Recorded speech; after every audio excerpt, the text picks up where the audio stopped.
احسن العمل کون؟ قرآن کی ایک آیت ان الفاظ میں آئی ہے، الذی خلق الموت والحیات لیبلوکم ایکم احسن عملا۔ اس آیت کے مطابق تخلیق انسانی کا مقصد پوری تاریخ سے ایسے افراد کا انتخاب ہے جو عمل کے اعتبار سے احسن ہونے کا ثبوت دیں۔ یہاں عمل کا لفظ اپنے جامع معنی میں ہے، یعنی عمل کی ہر قسم کے اعتبار سے احسن۔ انسان کو عمل کے کن پہلوؤں کے اعتبار سے احسن ثابت ہونا چاہیے، یہ بات قرآن کی دوسری آیتوں پر غور کرنے سے سمجھ میں آتی ہے۔ مثلاً یہ کہ اس انتخاب افراد کا مقصد کیا ہے۔ قرآن کی دوسری آیتوں کے مطالعے سے معلوم ہوتا ہے کہ آخرت کی دنیا میں خدا کی ایک قربت گاہ ہوگی جس کے لیے پوری تاریخ سے بہترین افراد کا انتخاب کیا جائے گا۔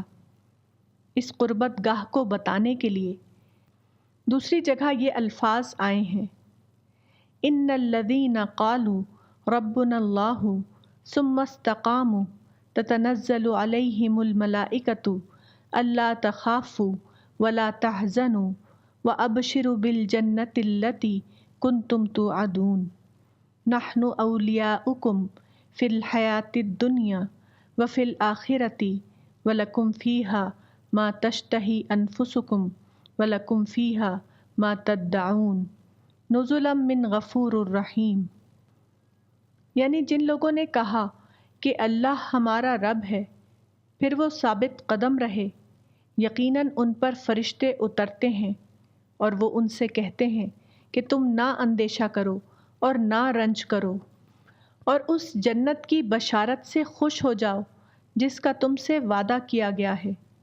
ہم دنیا کی زندگی میں تمہارے ساتھی ہیں اور آخرت میں بھی، اور تمہارے لیے وہاں ہر چیز ہے جس کا تمہارا دل چاہے، اور تمہارے لیے اس میں ہر وہ چیز ہے جو تم طلب کرو گے، بخشنے والے مہربان کی طرف سے مہمانی کے طور پر۔ اس سے معلوم ہوا کہ یہ قربت گاہ جنت ہوگی جو گویا خدائی ضیافت یا ہاسپٹیلٹی کا مقام ہوگا۔ یہاں انسان کو ہر قسم کا فلفلمنٹ حاصل ہوگا۔ یہ اعلیٰ اقامت گاہ فرشتوں کے انتظام میں بنے گی۔ قرآن کی دوسری آیتوں کو ملا کر دیکھا جائے تو یہ بھی معلوم ہو جاتا ہے کہ ان منتخب افراد کی صفات کیا ہوں گی۔ اس سلسلے میں چند آیتیں یہ ہیں۔ نمبر 1، احسن با اعتبار معرفت مما عرفوا من الحق۔ نمبر 2، احسن با اعتبار کلام وجادلہم باللتی ہی احسن۔ نمبر 3، احسن با اعتبار اخلاق ادفع باللتی ہی احسن۔ نمبر 4، احسن با اعتبار ہمسائیگی وحسن اولئک رفیقا۔ نمبر 5، احسن با اعتبار سلوک لا یسمعون فیہا لغوا ولا تأثیما وغیرہ۔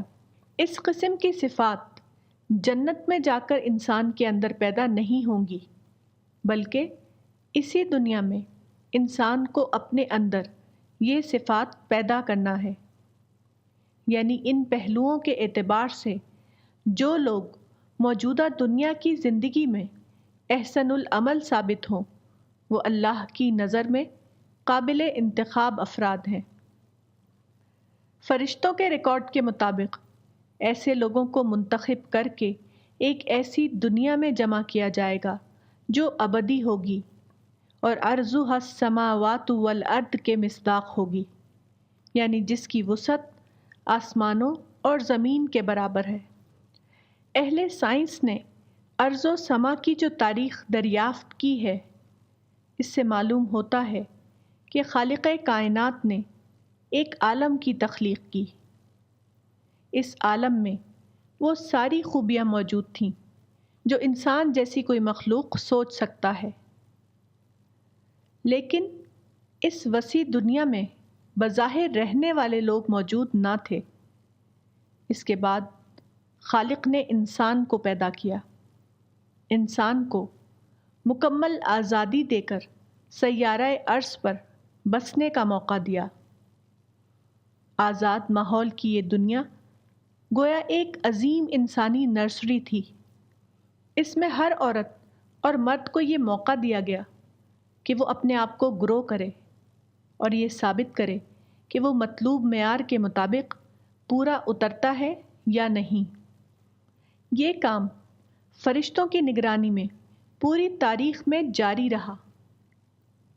اس تاریخ کے آخر میں یہ ہوگا کہ تمام پیدا ہونے والے عورتوں اور مردوں کو اکٹھا کیا جائے گا اور فرشتوں کے ریکارڈ کے مطابق ان میں سے مطلوب افراد کا انتخاب ہوگا اور ان کو یہ موقع دیا جائے گا کہ وہ جنت کے باغوں میں داخل ہو جائیں اور ابدی طور پر وہاں ایک ایسی دنیا میں رہیں جہاں ان کے لیے نہ حزن ہوگا اور نہ خوف۔